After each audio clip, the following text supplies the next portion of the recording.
বসুমতী পত্রিকা লিখেছিল, কংগ্রেসের খেলাঘর যেখানে তাসের ঘরের মতো ভেঙে পড়েছে। সুরেন্দ্রনাথের মতো রাজনৈতিক নেতা এতদিন ধরে যে জাতীয় ঐক্য আনতে ব্যর্থ হয়েছেন, মোহনবাগানিরা খেলার মাধ্যমে সেই ঐক্যসূত্র তৈরি করেছে। সাহেবদের কাগজ দ্য ইংলিশম্যান লিখেছিল, কংগ্রেস ও স্বদেশীওয়ালারা এতদিনের চেষ্টায় যা পারেননি, নেটিভদের চোখে ইংরেজদের অপরাজেয়তার সেই মিথ চুরমার করে দিয়েছে মোহনবাগান। দ্য এম্পায়ার লিখেছিল, 11 জন ফুটবলার কেবল নিজেদের মহিমান্বিত করেননি, তারা তাদের মহান জাতির বিজয় পতাকা ঊর্ধ্বে তুলে ধরেছেন। The standard cycle company final খেলার দুদিন পরের অমৃতবাজার পত্রিকার সঙ্গে বিজয়ী মোহনবাগান দলের প্রায় লাখখানেক ছবি বিলি করেছিল। দ্য হ্যান্ড অ্যান্ড চ্যাট তাদের তৈরি করা হারমোনিয়ামের উপর মোহনবাগানের সম্মানে 10% ছাড় ঘোষণা করেছিল। সেই সময়ের বিপুল জনপ্রিয় দ্য গ্রেট ন্যাশনাল থিয়েটার তাদের নাটক বাজিরাওয়ের প্রচারে মোহনবাগানের নাম ব্যবহার শুরু করে।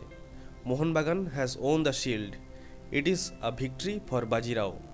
শিল্ড ফাইনালের পর গুজব রটে গিয়েছিল মোহনবাগানকে দেশীয় রাজন্যবর্গ বিপুল অঙ্কের অর্থ উপহার দিতে চলেছেন। মোহনবাগান চ্যালেঞ্জ শিল্ড নামে নতুন টুর্নামেন্ট শুরু করার প্রস্তাবও হাওয়ায় ভাসিয়ে দেওয়া হয়। অমৃতবাজার রীতিমতো লেখালেখি শুরু করে এই নিয়ে। উত্তর কলকাতায় মোহনবাগানের নামে একটি বড় পার্ক তৈরির বিষয়েও আলোচনা শুরু হয়। টাউন হলে ফুটবলারদের সংবর্ধনা দেওয়ার কথাও ওঠে।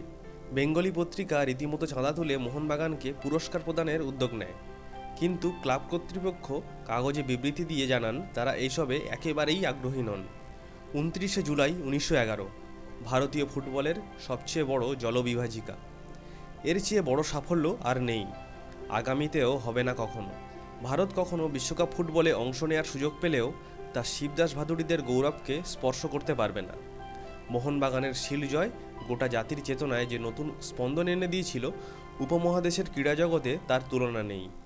অথচ টুর্নামেন্টের শুরুতে মোহনবাগানকে কেউ তেমন গুরুত্ব দেয়নি, কিন্তু সেন্ট জেভিয়ার্সকে 3-0, রেঞ্জার্সকে 2-1, রাইফেল ব্রিগেডকে 1-0, মিডলসেক্সকে 3-0 গোলে হারিয়ে সবুজ মেরুন যোদ্ধারা গোটা বাংলা জুড়ে অভূতপূর্ব উন্মাদনা সৃষ্টি করলেন। ফাইনাল খেলার তারিখ 29শে জুলাই ছিল শনিবার। তার আগেই হাওয়া গরম হতে শুরু করে। The Times of India illustrated weekly লিখেছে, বৃহস্পতি এবং শুক্রবার সর্বত্র বাঙালিরা মাথা উঁচু করে সগর্বে চলাফেরা করেছিলেন। ট্রামে, অফিসে, রাস্তার মোড়ে সর্বত্র বাঙালি বাবুদের আলোচ্য বিষয় কেবল মোহনবাগান। খালি পায়ে খেলে বাঙালি ছেলেদের বুট পায়ে দেওয়া ব্রিটিশ সৈন্যদের হারিয়ে দেওয়ার গল্প। অন্যদিকে ইংরেজরা একেবারেই ভালো চোখে দেখেননি মোহনবাগানের এই আচমকা উত্থান। 4 আগস্টের হিতবাদী পত্রিকা জানাচ্ছে, সেমিফাইনালের দিন সন্ধ্যায় একই ট্রেনের বগিতে ভ্রমণরত একজন ভারতীয় খ্রিস্টান সরল মনে ইংরেজ সহযাত্রীর কাছে খেলার ফল জানতে চান। উত্তরে ইংরেজটি ওই ভারতীয় ভদ্রলোকের গালে সজোরে একটি চড় কষিয়ে দেন। 29শে জুলাই শনিবার সকাল থেকেই কলকাতার সব রাস্তার গন্তব্য ক্যালকাটা ফুটবল ক্লাব। ফুটবলে বাঙালির স্বাধীনতা যুদ্ধ যেন সেদিন। সুদূর পাটনা, পূর্ণিয়া, কিষানগঞ্জ, ঢাকা, অসম, বরিশাল, নাটোর, বর্ধমান, মেদিনীপুর, মানভূম থেকে হাজার হাজার মানুষ খেলা দেখতে চলে এসেছেন কলকাতায়। বিপুল দর্শক সমাগমের কথা ভেবে ইস্ট ইন্ডিয়ান রেলওয়ে খেলার দিন বর্ধমান এবং নদিয়া থেকে বিশেষ ট্রেনের ব্যবস্থা করে। বরানগর ও রাজগঞ্জ থেকে অতিরিক্ত স্টিমার চলাচলের ব্যবস্থাও হয়, কিন্তু তাতে আর কত লোক ধরে। বেলা বাড়তেই রাজপথে শুধু কালো মাথার সারি, ট্রামে পা রাখার জায়গা নেই। গোটা মধ্য কলকাতায় বিপুল যানজট। খবরের কাগজ বলছে, সকাল 11টার মধ্যেই মাঠের চারপাশে প্রায় 1010 লোক। লালবাজারের পুরনো নথি ঘেঁটে দেখা গিয়েছে দুপুরের পর মোট জমায়েতের সংখ্যাটি প্রায় 2 লক্ষ। তবে ময়দানে সেদিন ছিলেন 80,000 থেকে 1 লক্ষ মানুষ। এই প্রথম ময়দানে টিকিট নিয়ে কালোবাজারি হলো। একটা 2 টাকার টিকিটের দাম পৌঁছেছিল 15 টাকায়।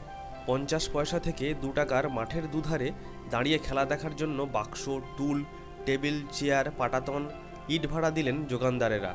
পাইওনিয়ার পত্রিকা জানাচ্ছে, একটা সিদ্ধ আলু 1 পয়সা, একটা পান 1 আনায় বিক্রি হচ্ছিল দুপুর পর্যন্ত। ক্যালকাটা মাঠের অন্যদিকে সভ্যদের আসন, অন্যদিকে বিএইচ কোম্পানির চেয়ার পাতা, সেদিকে সাহেব সুবোদের জমায়েত। তাদের হাতে হাতে ঘুরছে কাগজের তৈরি শিল্ড আর মোহনবাগানের কুশপুতুল। মাঠের বাকি দুটো দিক খোলা, সেখানে জনসমুদ্র। ঢেউয়ের মতো দুলছে, কাঁপছে, আবেগে ফেটে পড়েছে কালো মাথার ভিড়। সবুজ মেরুন পতাকা বাতাসে টান টান, গাড়ির ছাদে মানুষ, বাক্সের উপর মানুষ, পিপের উপরে মানুষ, গাছের ডালে ডালে ঝুলছে মানুষ। যেদিকে চোখ যায় কেবল মানুষ আর মানুষ। ক্ষুদিরাম বসুর দেশের মানুষ, প্রফুল্ল চাকির দেশের মানুষ, পি মিত্র আর অরবিন্দের দেশের মানুষ। রয়টারের সংবাদদাতা জানাচ্ছেন, এই বিপুল জনতার অধিকাংশই খেলার প্রায় কিছুই দেখতে পাননি। গাছের উপরে যারা ঝুলছিলেন তারাই চিৎকার করে বলে দিচ্ছিলেন ফলাফল। সঙ্গে ছিল ঘুড়িতে গোলের সংখ্যা লিখে উড়িয়ে দেওয়ার ব্যবস্থা। আর দ্য এম্পায়ার পত্রিকা ক্যালকাটা মাঠে একটা অস্থায়ী টেলিফোন এক্সচেঞ্জ বসিয়ে সারা কলকাতায় ফলাফল জানানোর ব্যবস্থা করেছিল। খেলা শুরু হলো। শুকনো খটখটে মাঠ। সুধীর চ্যাটার্জি বাদে মোহনবাগানের সকলেই খালি পায়ে খেলছেন। প্রবল উত্তেজনায় থরথর কাঁপছে গোটা ময়দান। চিৎকার চেঁচামেচিতে রেফারির বাঁশির আওয়াজ শোনা দেয়। সাহেবদের দাপট বেশি থাকলেও পাল্লা দিচ্ছে মোহনবাগান। শিবদাস, বিজয় দাস, হাবুল, কানুরা খেলার গতি একটু কমিয়ে ফের আক্রমণে উঠছেন। সুযোগও তৈরি হচ্ছে গোলের, কিন্তু আচমকাই ইস্ট ইয়র্কশায়ার জ্যাকসনের জোরালো ফ্রি কিক একটু ডান দিকে বাঁক নিয়ে গোলে ঢুকে গেল। 1-0 পিছিয়ে পড়ল মোহনবাগান। গ্যালারির উত্তর দিকে দাউ দাউ করে জ্বলে উঠল মোহনবাগানের কুশপুতুল। নেটিভদের গ্যালারি স্তব্ধ। পিন পতনের শব্দ নেই। আকাশে উড়ল কালো ঘুড়ি, তাতে লেখা ইস্ট ইয়র্কস 1, মোহনবাগান 0। হাফ টাইমের পর মোহনবাগান নতুন উদ্যমে আক্রমণ চালালো। রাজেন সেনগুপ্ত, অভিলাষ ঘোষ ড্রিবল করে সমস্যায় ফেলে দিলেন ব্রিটিশদের। মিনিট 20 প্রবল চাপ তৈরি করার পর শিবদাসের জোরালো শটে গোল পেয়ে যায় মোহনবাগান। বাংলার দল গোল শোধ করে দিয়েছে। বাঙালির চিৎকারে কেঁপে উঠল ময়দান। আকাশে উঠল নতুন ঘুড়ি। East York's 1, Mohun Bagan 1। আরও চাপ বাড়ালো সবুজ মেরুন। আক্রমণের পর আক্রমণ। খেলা শেষ হতে যখন মিনিট 2 বাকি, শিবদাসের পা থেকে বল নিয়ে শরীরের দোলায় দুজনকে কাটিয়ে ভীম বিক্রমে বলশুদ্ধ গোলের ভিতর ঢুকে পড়লেন অভিলাষ ঘোষ। গোল! সঙ্গে সঙ্গে যেন বিস্ফোরণ হলো কলকাতায়।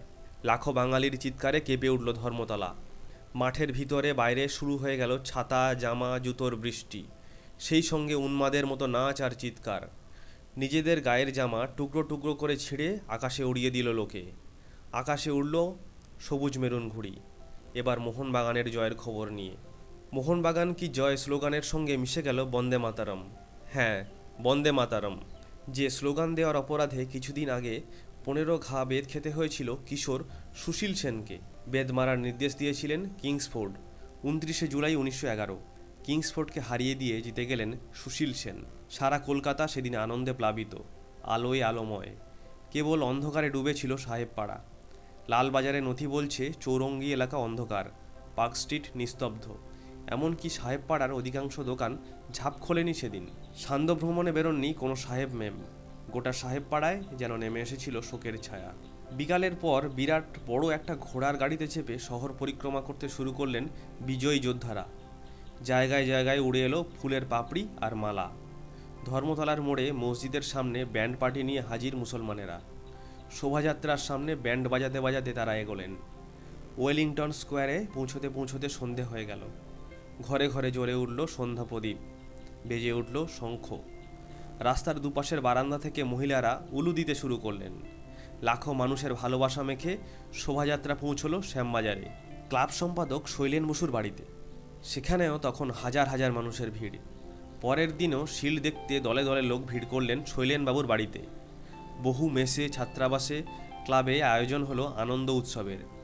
শৈলেন বসু নিজেও আয়োজন করলেন বিশাল ভোজের। সঙ্গে ছিল গানের আসর, ম্যাজিক, থিয়েটার, আরও কত কী। তবে এসব তো দরবারি উদযাপন। আসল উৎসব হয়েছিল বাংলার গ্রাম, শহরে, মফস্বলে, কলেজে কলেজে, রাস্তায় রাস্তায়। সেই উদযাপন ছিল জনতার নিজস্ব উৎসব। 29 জুলাইয়ের মৃত্যু নেই। 29 জুলাই অমর। যতদিন ভারতে ফুটবল খেলা থাকবে ততদিন 29 জুলাই বেঁচে থাকবে।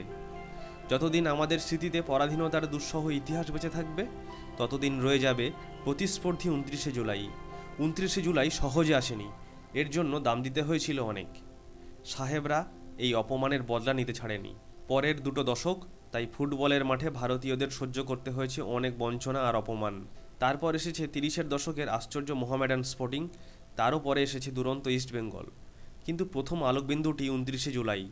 তার লয় নেই, ক্ষয় নেই। 29 জুলাই অমর হোক। তো এই ভিডিওটি আপনাদের কেমন লাগলো অবশ্যই কমেন্ট করে জানাবেন। ভালো লাগলে লাইক ও শেয়ার করতে ভুলবেন না। এবং এরকম আরও ভিডিও দেখতে চ্যানেলটি সাবস্ক্রাইব করতে ভুলবেন না।